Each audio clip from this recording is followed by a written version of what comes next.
In the beginning, there was darkness, and then bang, giving birth to an endless expanding existence of time, space, and matter. Every day, new discoveries are unlocking the mysterious, the mind-blowing, the deadly secrets of a place we call the universe.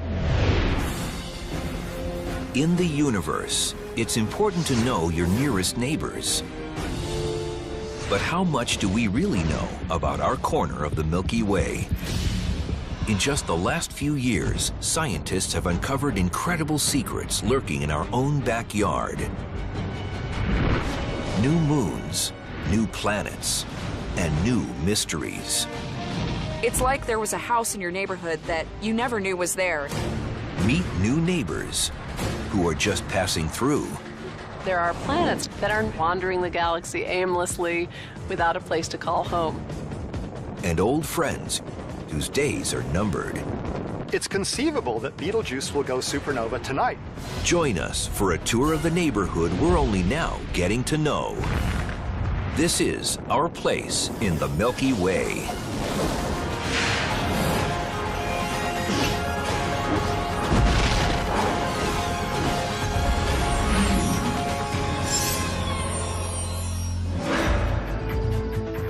This isn't your neighborhood. Neither is this, or any of these. And it isn't even this. Looked at from a wider perspective, your neighborhood is a big cloud of gas. Astronomers say the solar system is moving through the local interstellar cloud, also called the local fluff, because of its low density and irregular shape. The gases are mainly hydrogen and some helium. There are trace amounts of heavier atoms like carbon and oxygen and nitrogen that are just floating around the interstellar medium. We know that the heavier atoms in the interstellar medium are left over from previous explosions of stars as supernovae. The local fluff is 30 light-years long, about 180 trillion miles. It's inside a larger, chimney-shaped gas cloud called the local bubble, also the remnant of an ancient supernova. The bubble is 300 light-years long and lies in the inner edge of one of the spiral arms of the Milky Way. And that's our neighborhood. At least, we think it is. Our exact position in the Milky Way galaxy relative to the arms actually isn't known. The structure of the galaxy is not known in any real detail. Some people think there are 2 major arms, some people think there are 4 major arms. It's hard for us to determine the exact structure of our Milky Way, where all the arms are and so on, because it's kind of like a mouse being inside a maze. You don't get the big picture. In almost any Earth neighborhood, you can determine your location very precisely. Turn left in 30 feet.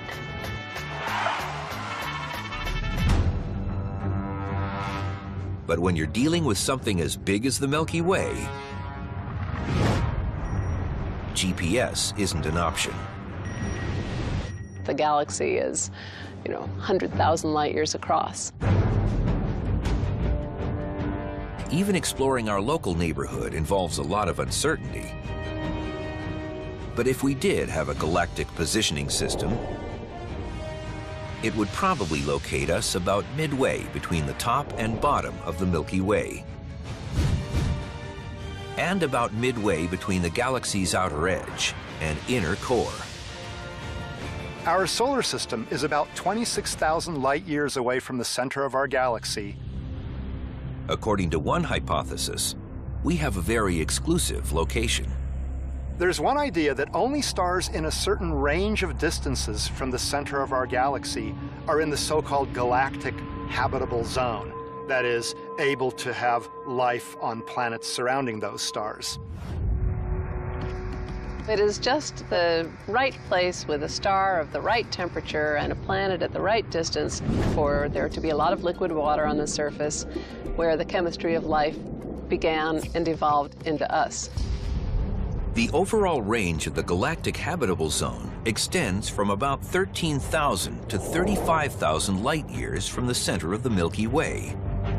The main part, where we are, ranges from 20,000 to 29,000 light-years from the core.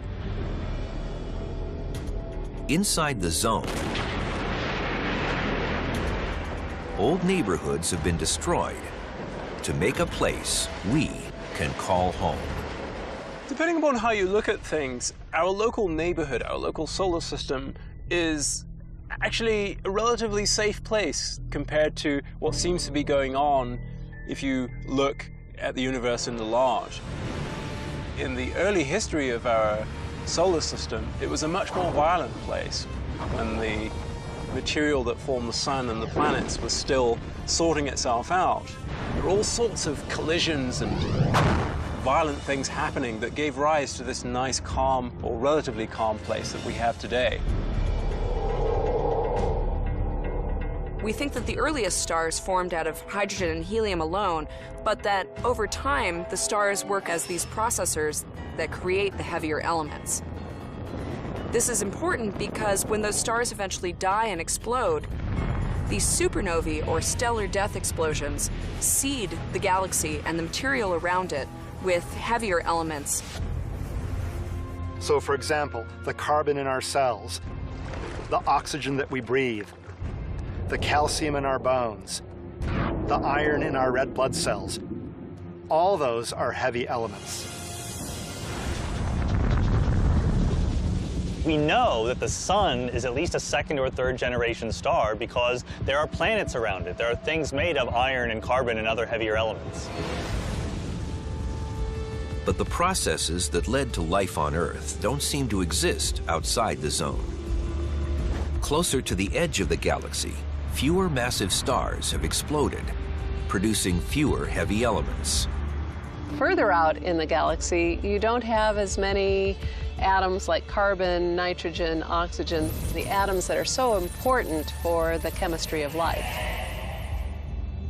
So the habitable zone of the galaxy cuts off at a distance where you just don't have the heavier atoms to make life. If the outer galaxy is a bad neighborhood, the inner area is even worse. Gravity from massive gas giant planets could tear us apart. And there are other dangers the closer you get to the galactic core. Back in the times of Copernicus, we thought that we were the center of our universe. And even as we started to learn more about the heavens, eventually we still thought that we were the center of a galaxy. Now that we know even more, though, it actually turns out that we're lucky we're not in the center of the galaxy. At the center of the Milky Way, sucking matter and even light into it, is Sagittarius A star, a black hole nearly 14 million miles across, with a mass 3.7 million times that of our sun. Yeah, the galactic center has a black hole in it. It gives off a lot of radiation, enough to fry life as we know it. So you can't be too close to that. Then there are other regions in the galaxy that are also probably not so great for life because there's just so much radiation from nearby really hot O-type stars. O-type stars are giants. They're hotter than the sun, 10 to 50 times as massive, and throw out titanic amounts of ultraviolet radiation. With these stars, you don't worry about sunburn, but extinction. It's probably not easy to survive in an environment where you're in a tight cluster with a lot of O-type stars. O-type giants can destroy planets before they form. The radiation from these stars is so strong that it actually sweeps the material away from these newly forming would-be planetary systems and rips it out of the orbit of their stars. If you want proof, look at the Rosette Nebula. It's 5,200 light-years away, far outside the local bubble. But it shows what O-type giants could do to our neighborhood. A 2008 study by the University of Arizona of 1,000 stars in the nebula found star after star had been made barren by being too close to a blue giant. So what's a safe distance from the radiation of an O-type giant? Well, if you ask me, you can never be too far away from a giant. If you're life like us here on Earth, we're used to our fairly tame sun. You want to be probably at least tens of light years away, maybe more than that. Really, just don't get too close. Like a city between a desert and an ocean, our corner of the galaxy thrives between two different, inhospitable regions. With the elements of life and without the threat of intense radiation, it seems like our neighborhood is literally the only place to live. But is our place in the Milky Way really so exclusive? The idea of the galactic habitable zone is that if you're too close to the center of the galaxy, there's all these crazy things going on and it tends to kill off life. To be honest, I'm personally skeptical of the idea because I think that life can happen in all sorts of environments, or at the very least, we don't know. So we should be open-minded. It's possible that our kind of life can only live in this galactic habitable zone, but elsewhere there could be other kinds of life that we would call extremophiles. On the other hand, they would call us extremophiles. One thing is certain. In our neighborhood, we have a sun that, unlike a blue giant, protects us from danger and destruction in ways that we're still learning about. That protection may be invisible, but if we lose the sun's protection, our neighborhood could be doomed. Our place in the Milky Way seems pretty peaceful because, like a lot of communities, we don't give much thought to the 24/7 security systems that keep the bad stuff away. Many cities on the edges of rivers or oceans have dams and levees to protect them from floods. If the dams and levees fail, disaster. We've got threats and defenses on a galactic scale, too. Space is filled with radiation, known as cosmic rays. Cosmic rays are bad for us in the same sense that nuclear radiation here on Earth would be bad for us. Because high-energy radiation tends to disassociate carbon bonds, which is what we're made of. What you're really doing is damaging your DNA, and there's a potential there that you could start to have mutations based off of that. Some mutations can help a species survive or lead to extinction. There's no evidence that cosmic radiation has really negatively impacted Earth in the past, but it's nothing that you want to play around with. Our neighborhood's prime defense against cosmic rays? Magnetism. We have this zone of protection in our neighborhood. Of course, the Earth has a magnetic field due to how things move around in the core of the Earth. The Sun also has a powerful magnetic field, and it also has the solar wind. These phenomena actually generate ways of protecting us from things that come from outside the solar system. The Sun's magnetic field is twisted by the solar wind. Streams of charged protons and electrons that shoot out of the Sun at 1,000,000 miles an hour. Then the particles that live in the solar system between the planets actually stretch the lines of the magnetic field around in complicated patterns. The solar wind carries the magnetic field more than 3 times farther out than the orbit of Neptune. But 9 billion miles away, at a place called the heliopause, the solar wind runs out of steam and slows to almost nothing. As it slows, it twists the Sun's magnetic field into a barrier against cosmic rays from interstellar space. This is the heliosheath. If it wasn't for the heliosheath, these cosmic rays would actually pour into our solar system all the time. The heliosheath acts as a kind of shark cage for these incoming cosmic rays that might otherwise influence our planet. Some do come through, but they don't come through as strongly as they would without that protection. It used to be thought that the heliosheath was a rather elegant barrier made of flowing curtains of magnetic force. But recently, enter Voyager 1 and Voyager 2, probes sent out from Earth in 1977. In the early 21st century, these disco-era devices sent back information indicating that the sun's magnetic field lines don't flow smoothly together. They break up and reform into violent magnetic froth, and each bubble in that froth is 100 million miles wide. We used to think that it was a smooth, nice barrier between them, but in fact it's a roiling place with all sorts of bubbles and patterns. I think there's always been people who think the universe is more elegant than it is, and people who think it's more violent than it is, and we're always surprised one way or the other. The truth is that some aspects of the universe are quite elegant, and in other aspects it's quite a mess. Where are the elegant areas of our galactic neighborhood, and where are the rough parts? It can be hard to tell with all that gas and dust in the cosmos.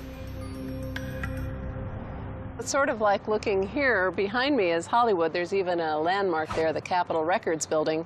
You can barely make it out. And even beyond that, there are some hills that are even hazier. It's because there's stuff in the air that blocks the view. The hill itself obscures my ability to look beyond it. And that's kind of like the dust in very dense molecular clouds. When you hit a big wall of a dense molecular cloud filled with dust, you can't see anything. When we explore our galactic neighborhood, what we see depends on how we look at things. One of the things we've learned through the history of looking at the sky is that every time you look in a different way, you see new things.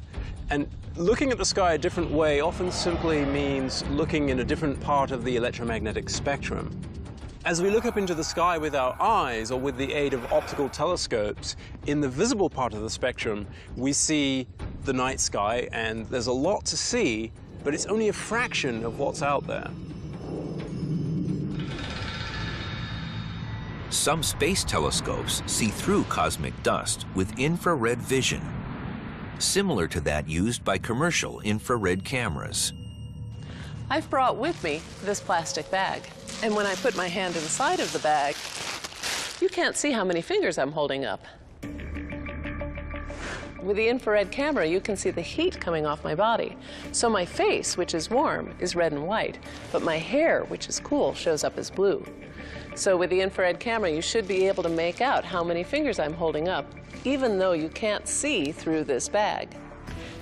That's how astronomers peer through cosmic dust when they want to see things that are hidden from sight.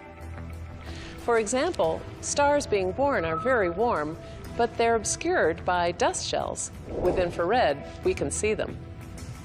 Certain objects are transparent or opaque depending upon the frequency of the light that's trying to get through them. And so, in fact, something that's getting in the way, like a lot of interstellar dust or gas, is getting in the way of what your telescopes can see, are actually invisible in another part of the spectrum. You can see what's behind. With infrared and a multitude of other wavelengths at our command, we've discovered a lot of neighbors we didn't know we had. There's a whole array of instrumentation which is exploiting that lesson that if you look in a particular part of the spectrum, you see the sky in a very particular way. From what we've observed, it looks like some old neighbors might have helped life form on Earth, while some newer neighbors may be planning to wipe us out.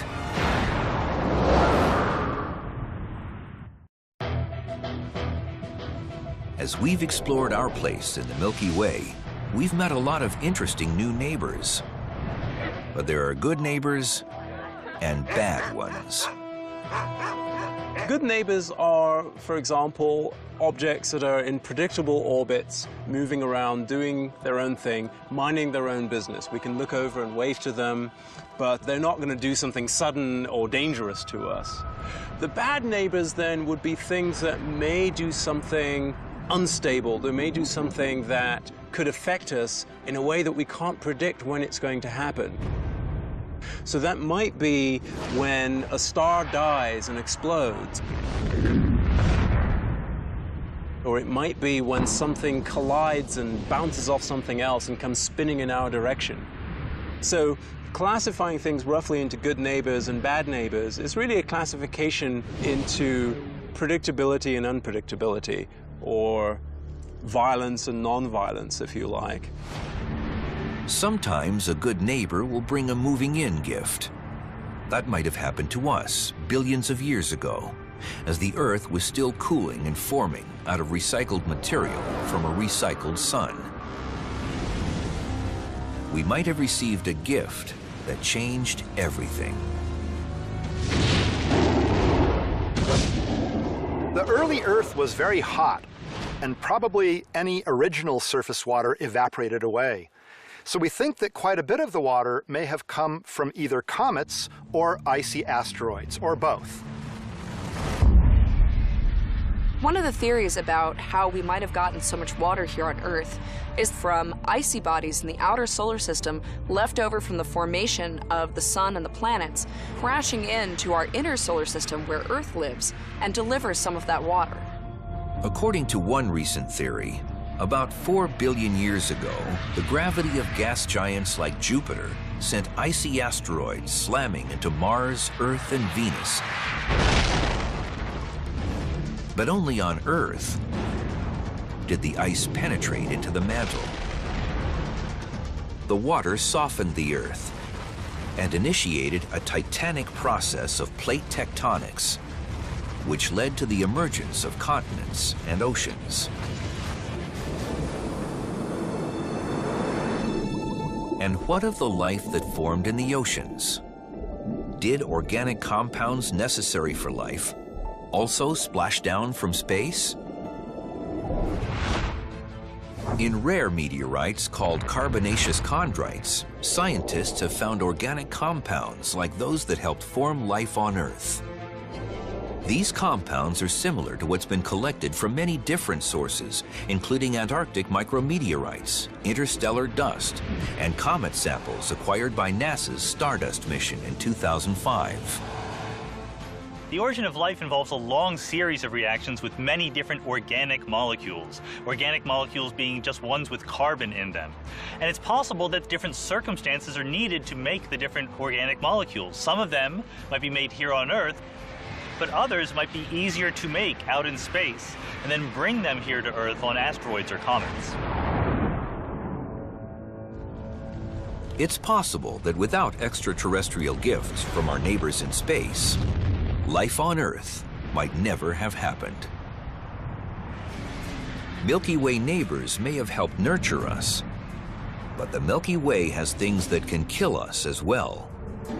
With something like this, an orange dwarf named Gliese 710. It's about 60% as massive as the Sun and is currently just 63 light-years from Earth and getting closer. Gliese 710 appears to be heading pretty much straight toward the solar system. As an orange dwarf approaches the solar system, it becomes more and more significant. When it's about a light-year away or less, then it becomes very important. Almost exactly 1 light-year away from Earth is a huge region of icy objects called the Oort cloud. The Oort cloud objects could turn into comets if they were to come close enough to the sun, but usually we don't see them at all because they're so far away from the sun.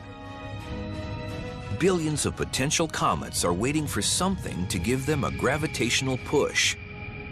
Something like Gliese 710. It'll start intersecting the Oort cloud, or at least gravitationally disturbing it, in something like 1.3 million years.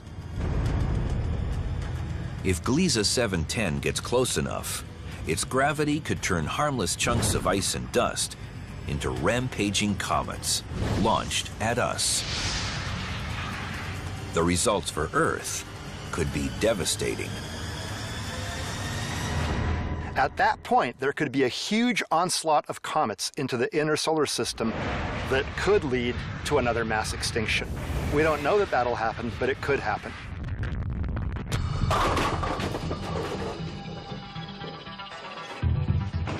Astronomers say there's an 86% chance that Gliese 710 will barrel right through the Oort cloud. So if the orange ball was like an orange dwarf, like Gliese 710, and the pins were the Oort cloud, this is one thing that could happen. All right, but here's something else that could happen. There's a 14% chance that Gliese 710 is just going to pass right by outside the Oort cloud, not coming inside it at all. But even without a direct hit, the effect of the star's gravity could disrupt at least some comets and send them straight for us. So the star could knock just a few comets toward the inner solar system. And all it takes is one comet to hit Earth to cause a catastrophe. We've got more than just Gliese 710 to worry about. There are more than 150 stars close enough to disturb us within the next 2 million years. The stars in our Milky Way galaxy are all gravitationally bound together. So they're moving in various directions, overall a rotation around the center of our galaxy, but not all the orbits are exactly the same. That means from our perspective, a given star might be going away from us or toward us. And NASA estimates there are more than 20,000 near-Earth asteroids more than 300 feet across.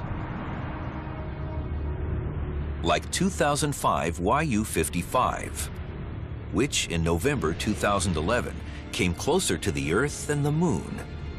It might come even closer in 200 years. How bad would it be to get hit by a rock like that? Think about Nagasaki at the end of World War II and multiply by 4. As we've searched our corner of the Milky Way for other neighbors, bad and good, we've found some very unexpected things. We now have evidence of stars cold enough to touch and planets straight out of science fiction.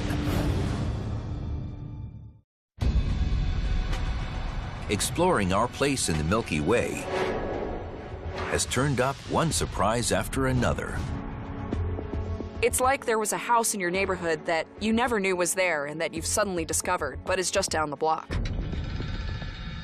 Take Alpha Centauri, the brightest star in the constellation Centaurus, and after the Sun, our nearest neighbor star, 4.3 light-years, or 25 trillion miles away. In the 17th century, astronomers announced that Alpha Centauri was really 2 stars. Then in the 20th century, it turned out to be a triple system. Alpha Centauri A is very much a Sun-like star, nearly exactly the same mass as our Sun. Alpha Centauri B is a little bit less massive. The third star, Proxima Centauri, is an M-type star. It's a very low-mass star, having perhaps only 12% the mass of our Sun. It is so faint that we can't see it with our unaided eye. It turns out that other very well-known neighbor stars are also multiple systems. Sirius, just 8.6 light-years away and famed for thousands of years as the brightest single star in the sky, is really a binary star. Most stars are less massive and smaller than our Sun, and most stars are in binary systems. In both respects, our Sun is a little bit of an exception. The majority of stars are red dwarfs or brown dwarfs. Red dwarfs make up 70% of the stars not only in our galaxy, but in the universe.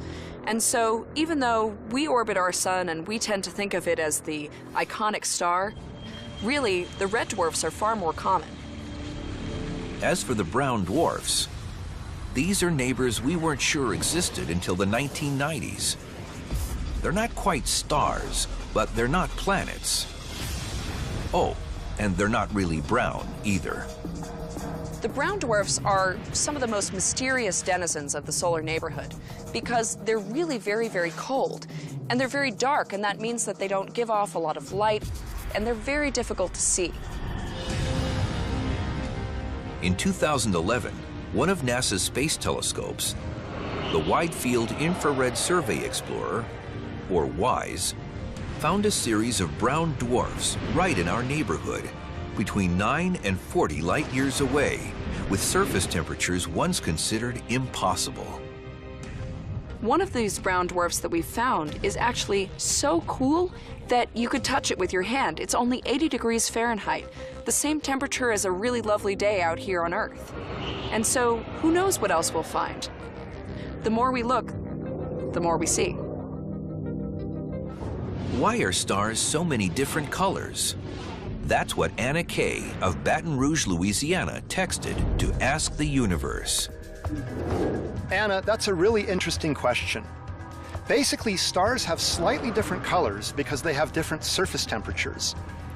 Cool stars like Betelgeuse look reddish, and they have temperatures of only 6,000 or 7,000 degrees Fahrenheit.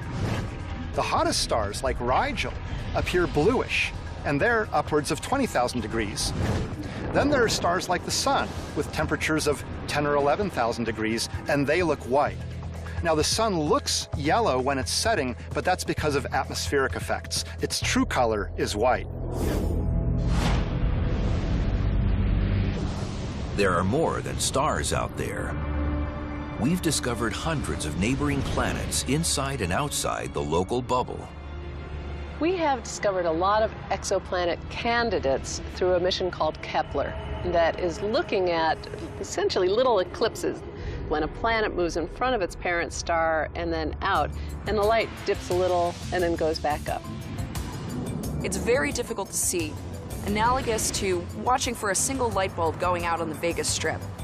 But Kepler is capable of doing these measurements so precisely that it's able to find even planets as small as our own Earth around stars like our Sun.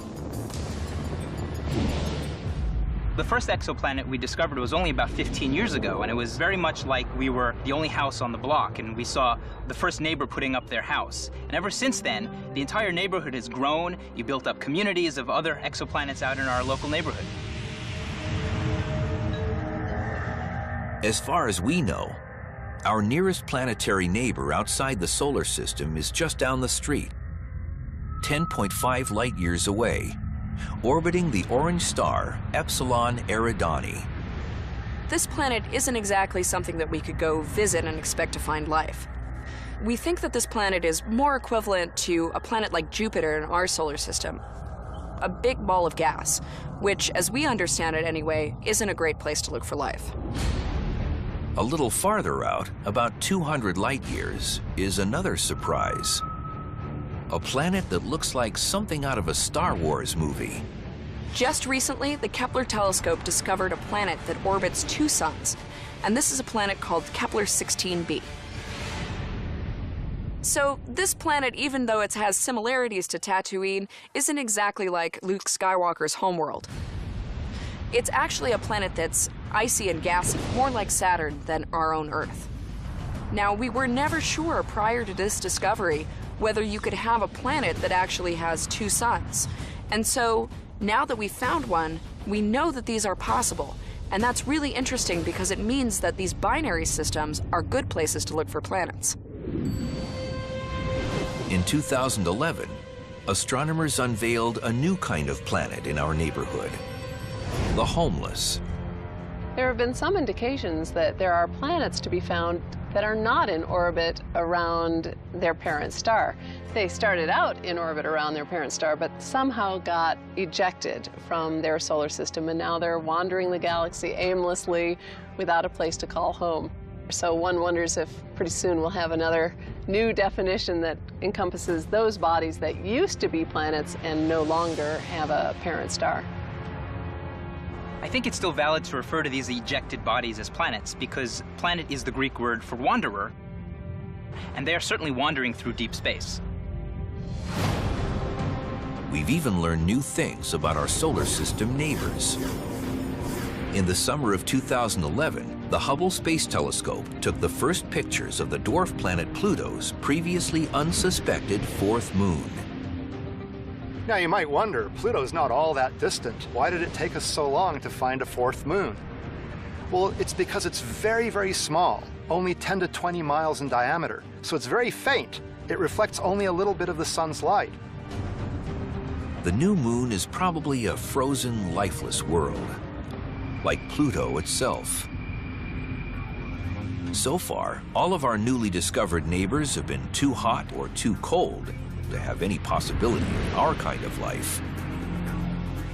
But the search goes on.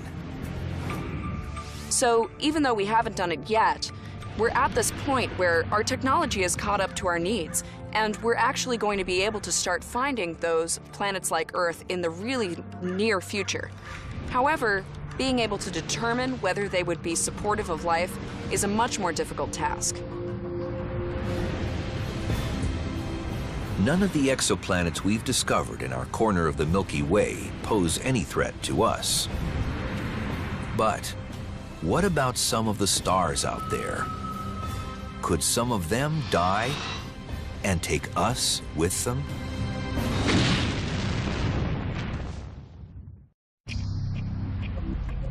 Our place in the Milky Way has a lot of pluses. We're right in the zone for life to form. Our closest star protects us from dangerous cosmic rays, and most of our neighbors don't disturb us. But neighborhoods can change. If a fire destroys a nearby home or business, your home could also be damaged. So imagine what might happen when a star goes out of business as a supernova. That means they'll explode and throw all their innards back out to the galaxy. Exploding stars created us, most of the heavy elements in the stars around us, and the gas clouds the solar system dwells in. But it's a bad idea to be too close when a dying star explodes. A supernova explosion is an incredibly powerful explosion.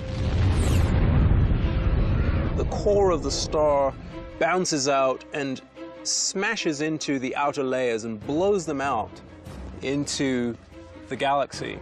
So what actually happens is that material gets thrown out in a shock wave that, if you're near enough to the shock wave, would be destructive.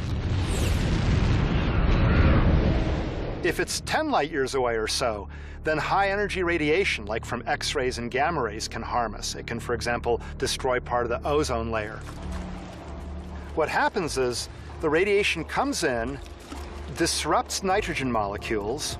The nitrogen atoms then combine with oxygen to form nitric oxide. That nitric oxide, NO, disrupts ozone molecules, O3, and forms nitrogen dioxide, NO2. The nitrogen dioxide can then combine with atomic oxygen, forming more nitric oxide, which then disrupts more ozone, which leads to a snowball effect. So within a few weeks, you can destroy much of the ozone layer, allowing the sun's ultraviolet radiation to come in, and that would then kill life that's on the surface layers of an ocean or in ponds. That death toll would include the phytoplankton that are the foundation of the marine food chain and provide 50% of the Earth's oxygen.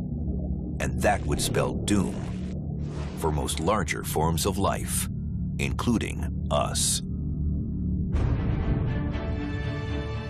One candidate for stellar extinction lies outside the local bubble, although it's been a familiar sight for thousands of years. The red supergiant, Betelgeuse. The star, between 500 and 800 light-years away and 20 times the mass of the Sun, forms the right shoulder of the constellation Orion.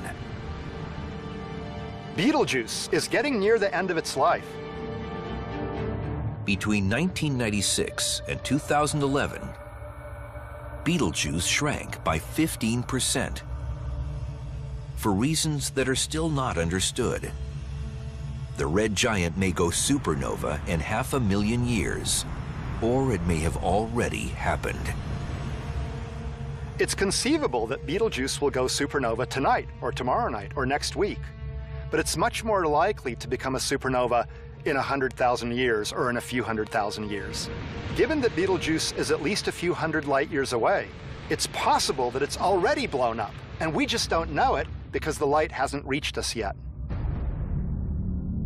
The good news is that even if Orion does dislocate its shoulder, Betelgeuse is too far away to harm our neighborhood. But then there's HR 8210, about 150 light years away in the constellation Pegasus. It's not one star, but two. A star and a white dwarf in binary orbit around each other. The white dwarf is about 15% more massive than our sun. Not at the supernova tipping point, yet. HR 8210 is this binary system, two stars that are orbiting one another, one of which has actually already died and is a white dwarf. Now, this system has the potential that when the star that's very hot right now starts to go through its death throes and starts to puff up as it dies, it might start to pour material onto that white dwarf. Essentially, these systems are like zombie stars eating their companions.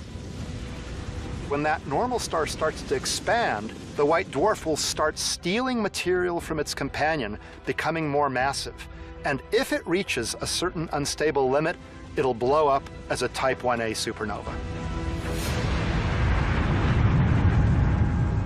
Are we far enough away to avoid being collateral damage when HR 8210 explodes?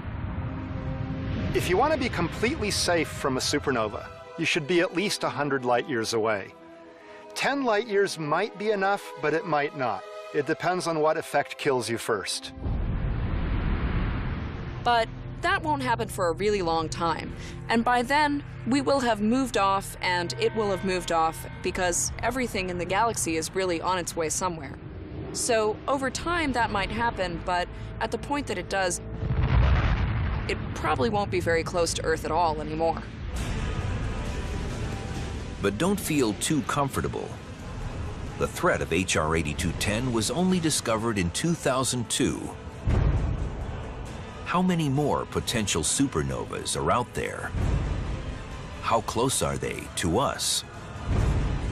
And how soon will they explode?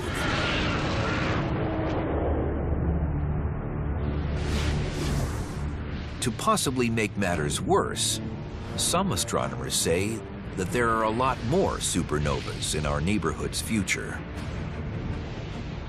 Our solar system orbits our galaxy at a different rate than the spiral arms do. That means eventually we're going to enter a spiral arm. And because there's a lot more massive stars there, some of them will be ending their lives creating supernovae and posing a greater threat to life on Earth.